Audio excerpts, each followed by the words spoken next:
Okay, welcome. It's a Thursday night, and if you tune in on Thursday night, you know what it is. It's YSS Let's Talk Live. My name's Rusty Johnson, Prevention Specialist for YSS. And I tell you what, we got a couple of awesome, great guests with us tonight. One is a YSS Prevention Specialist, and Chelce, I got to tell you, this is, I think, the first time that I've had somebody on with the exact same title as me. Probably. That makes me so excited. So we have Chelce Carter, our YSS Prevention Specialist, and we work in the same department, kind of in a little bit of different sectors. We're going to talk about that here in just a second. Extremely honored to have on with us somebody who I just met, Chelce Johnson. And Chelce, we share the last name. So this is like an all around here. I'm all excited tonight. So Chelce Johnson is the Access Sexual Abuse Youth Advocate.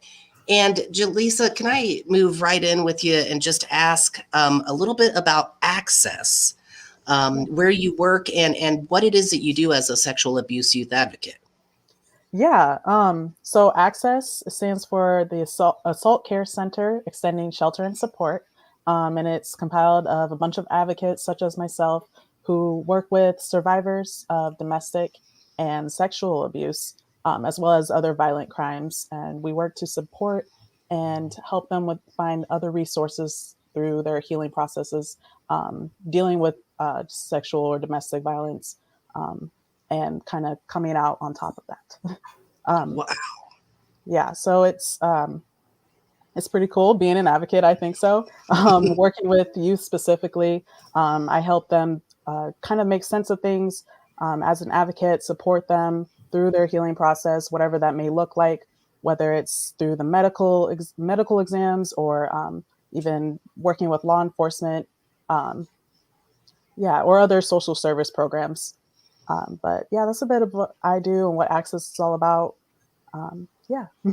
Well, yeah, and Access makes quite the impact throughout the community. And so excited to have you on a YSS Let's Talk.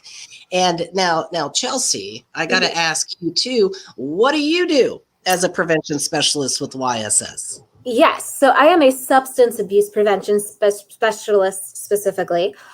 Say that 5 times fast. But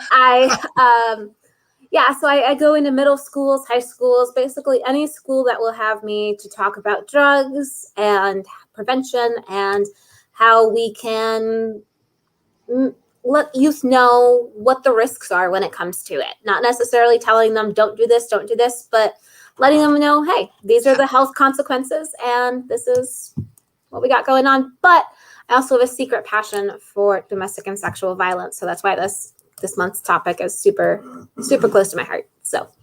Okay. And let's go there because as I understand it, did I read this right? That is it this month that is Teen Dating Violence Awareness Month? So this is where we have you two special guests on. So again, with Chelce, with Access and Chelce are with YSS to talk about teen dating violence and even if I don't want to overstep here, but kind of domestic violence. I assume that might kind of fall into the category a bit. So Chelce, can I ask, how did you get involved in this work? No, yeah. So I started working with youth about 2 years ago, and I started working at Access in September. So basically getting into this, working with youth, I noticed that teen dating violence was a lot more prevalent than I had originally assumed. And I was ignorant to the signs of it that were already surrounding me.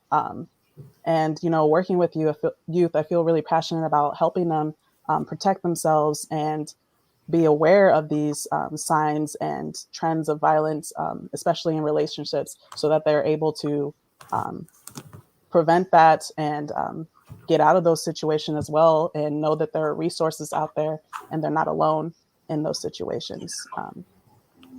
So that's kind of what my drive is to doing this and being a part of specifically this talk right now.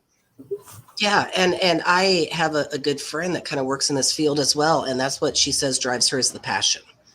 I mean, having that passion that you were just talking about. And you also hit on something that I'm really interested to know. You had mentioned that you weren't, and don't want to put words in your mouth, but so correct me if I'm wrong, but kind of weren't aware of the issue or the teen, the substance or how big this is. And I want to get to that in just a second.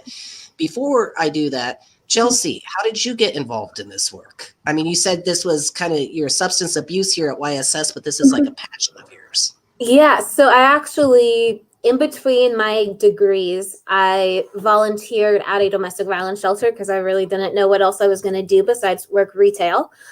So I kind of fell in love with it there. And after my graduate degree, I was lucky enough to land a job back in Indiana that dealt with prevention of domestic and sexual violence, and excited to do a very close partner to that work here at Ames. So, because substance abuse definitely can be a component of it. So. Oh yeah. I mean, my goodness, this, I can already tell I want to keep this YSS Let's Talk at least to 3 hours. I'm joking, not 3 hours, but we got to keep it, but there's so much that we could talk about.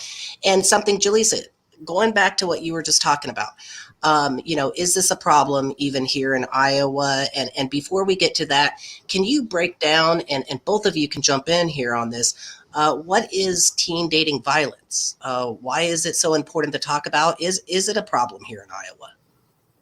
Yeah, it's definitely a problem. Teen dating violence affects millions of teens worldwide, or just across the nation, let alone Iowa. But yeah, and a lot of them aren't speaking up about it because they don't know how to ask those questions, or even where to talk about it, or where to go to get resources about it. But teen dating violence is just the, physical, sexual, psychological, and emotional abuse within teen dating relationships. It's definitely prevalent. A lot of teens are in relationships. We see it mostly affecting teens that are 16 to 24, but also we know that teens date even younger than that. So. Wow. Okay. And Chelce, do you have anything that you want to add there, and I think we might even have some stats or some slides to throw up here. Yeah.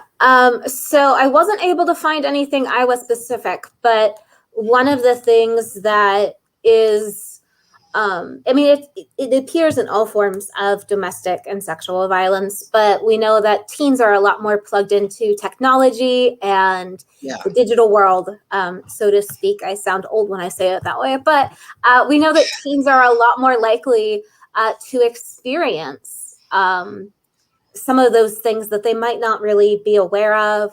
And because, so we know that 52% of teens who experience any form of technological abuse also experience physical abuse at some point in time. And we know that a lot of teens, 1 in 10, experience some sort of physical abuse when it comes to high school students. So, and they've been purposefully hit by a partner. So it's not uncommon. And, these are stats from a website called that'snotcool.com, which is all about teen dating violence. It's a really great resource. But unfortunately, not a lot of teens come forward. We only know that about 9% of teens come forward with this information, which means 91% of them go through this without ever talking to anyone, and can lead to further abuse down the line in other relationships as they go older. So we really know that breaking the cycle at this age can be so, so important. And can I ask, why? Do we know why they don't come forward? I'm sure there's speculation about that. Yeah. Do you want to take that one, Jaleesa, or? No, yeah, I can. Just what from what I've seen and what I've learned, just through experience, it's a lot to do with just not knowing what questions to ask. This is a really sensitive topic. You're disclosing that someone you care about is hurting you. And for not only for adults is that hard, but for kids who don't always have that exact language to express what's going on and how it's affecting them, they're even less likely to come forward or even know where to go to talk to someone or who to reach out to. Yeah. Wow. So, and I mean, interesting, Chelce, you were talking about earlier too, us old people. I'll go ahead and claim it too proudly. Yeah. Jaleesa, I won't put you in that boat, but so you went there, Chelce, and said us old people. And it's interesting though, that social media. Wow, I didn't even think. I mean, I know that social media is a big deal and big, but that's probably interesting. You know, when we're talking about recognizing the signs and the symptoms of teen dating violence. And for us people, you know, who weren't raised around Facebook, I mean, I remember my first cell phone was one of those green Nokias, and that was when I was like a senior in high school or something like that, you know, the punch. And so it just, even being able, wow, even being able to wrap your head around that. But, you know, what about for the signs of teen dating violence for someone who's actually in the relationship? So let's go to where if we have a teen with another teen or whoever they're with, how would they recognize some of those signs? And Jaleesa, let me pass this one to you. I mean, what would you say to them if they're listening, or if other people are listening and they can convey your message? No, yeah, I think people, when they think of teen dating violence or domestic abuse, they immediately think of the physical signs. So while those are things to watch out for, like bruises or markings that are randomly appearing, for someone who's in that relationship, you know, when you're looking for how is my partner being abusive, you're thinking about that, and you're looking for signs in their behavior. You know, you're looking at, are they jealous and possessive? Are they exhibiting controlling or demanding behaviors? You know, are they expressing their emotions in an explosive manner, or having mood swings that are kind of hard to track? You know, I'd say ask yourself, like, do you feel bullied or trapped or depressed or and isolated in that relationship?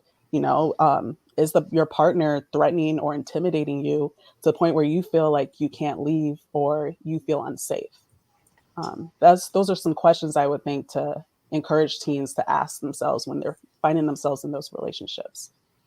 Yeah, and those can be some hard questions to ask yourself. I Right. mean, to really, especially when you're in a relationship and committed and want to, I mean, and again, we all know, I mean, all of us here as experts kind of in our fields know that that teen brain is still developing and still and has so much growth yet to go. And wow, I mean, again, a complex issue.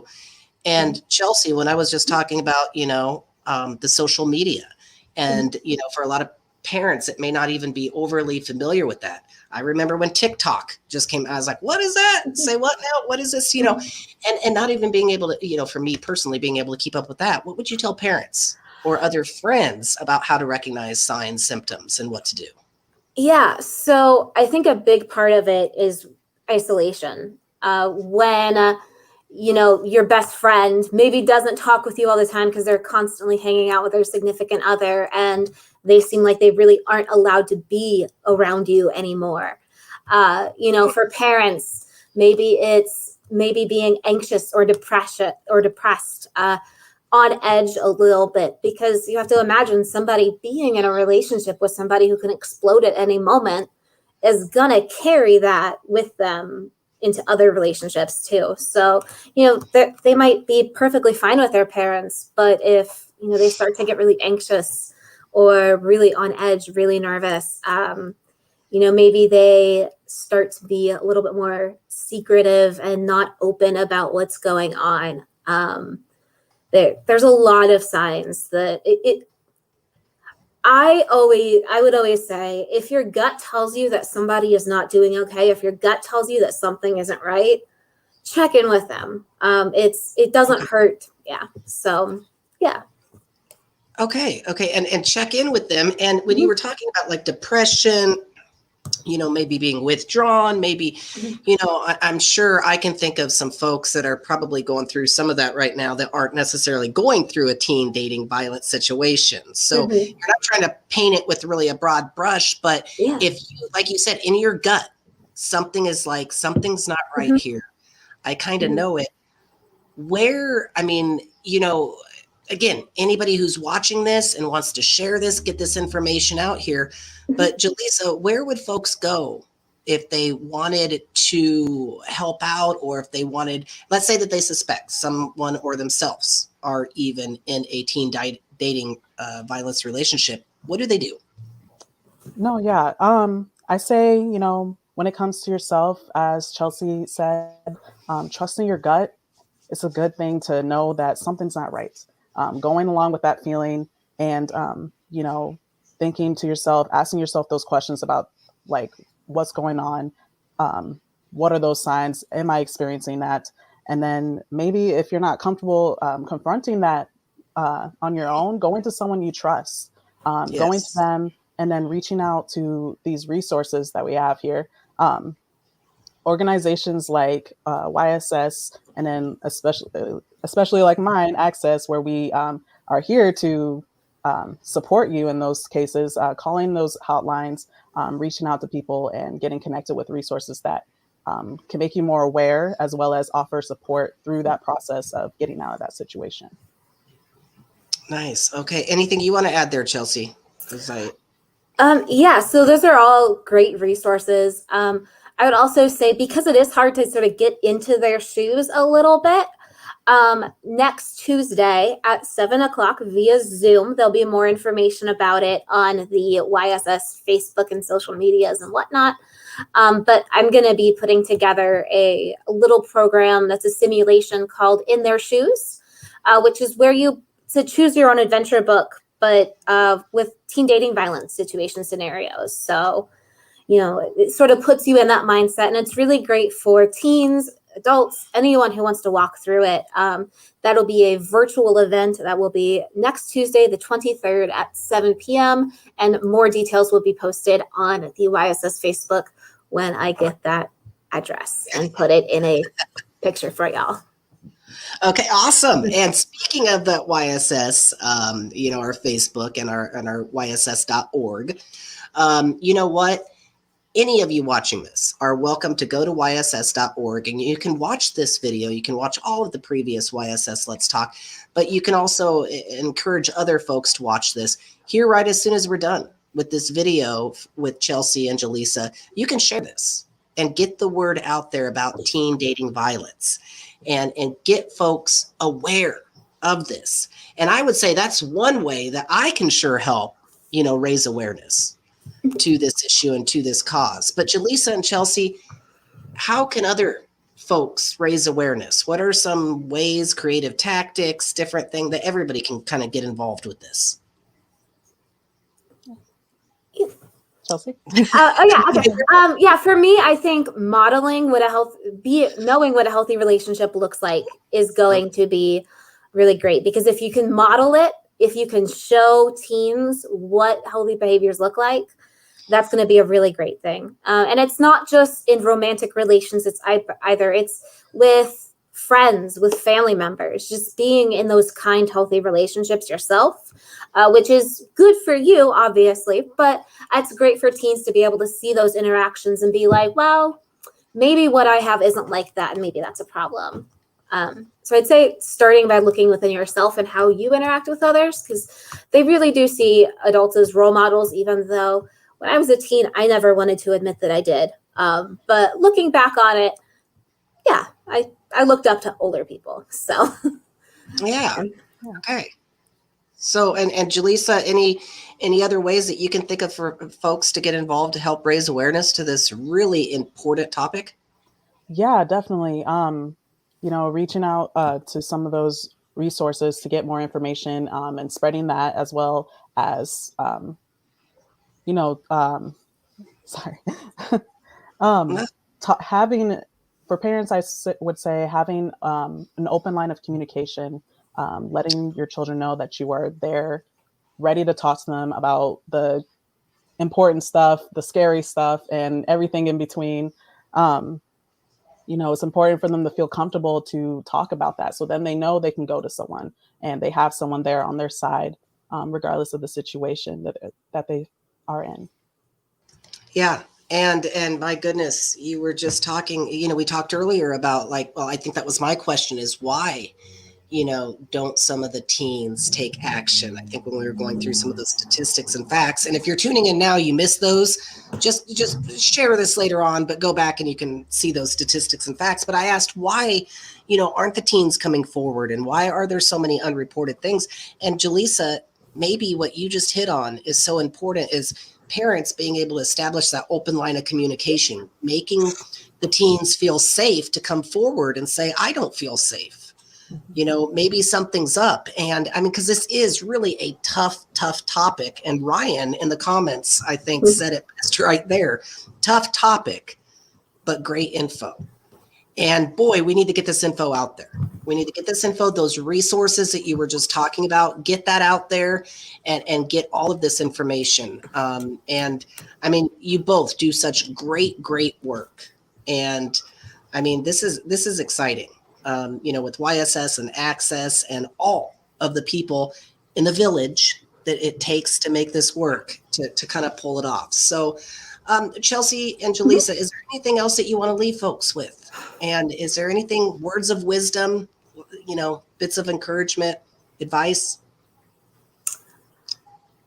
I would say just, it can be really uncomfortable. I'll be the first person to admit that this is not easy stuff to talk about, but when I talked about it at first, I realized, hey, I had experienced some of that when I was a teen, but did not realize it until later. So it might be touchy, it might be uncomfortable, but it's worth talking about, because if you can break the cycle early, it's so good. It's much better than breaking it later in life. So Yeah. And I would just say, when it comes to teen dating violence, a lot of people just don't always see the signs of it.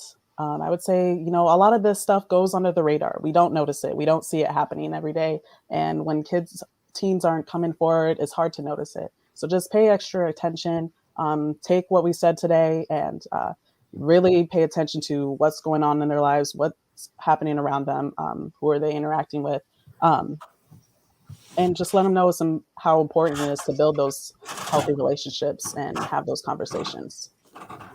All right. Well, and there you have it. Again, absolutely right, Ryan. Tough topic, but this is great information.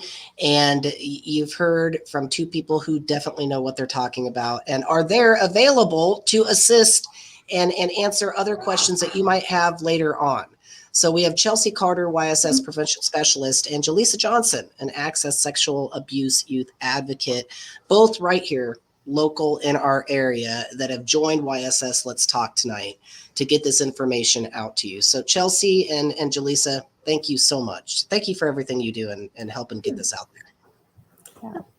Happy to be here. Thank you for having us. Yeah. Thank you for giving us a space to talk. So yeah. Well, of course. And every Thursday night coming up, you just check the YSS calendar, of course, YSS Let's Talk, Thursday night, 7 p.m. right here on Facebook. And next week, I want to invite you to tune in for a special YSS Let's Talk about our AIMS Crisis Stabilization program. And right there, you see it's going to be a panel of 4 folks that are absolutely awesome. I know all of them. They're just great people. And again, talking about crisis stabilization, that's February 25th, 7 p.m. right here on Facebook. And invite people to jump on board and to tune in, because we love those live comments and the questions. And it's your chance to ask those right here from the experts in the fields. So again, Chelce, thank you. Jaleesa, thank you. Mm-hmm. And please keep up the great work, and I'll do my best getting the word out there as well. So, all right. Well, until next Thursday, please stay safe, stay warm, and thank you for watching YSS Let's Talk.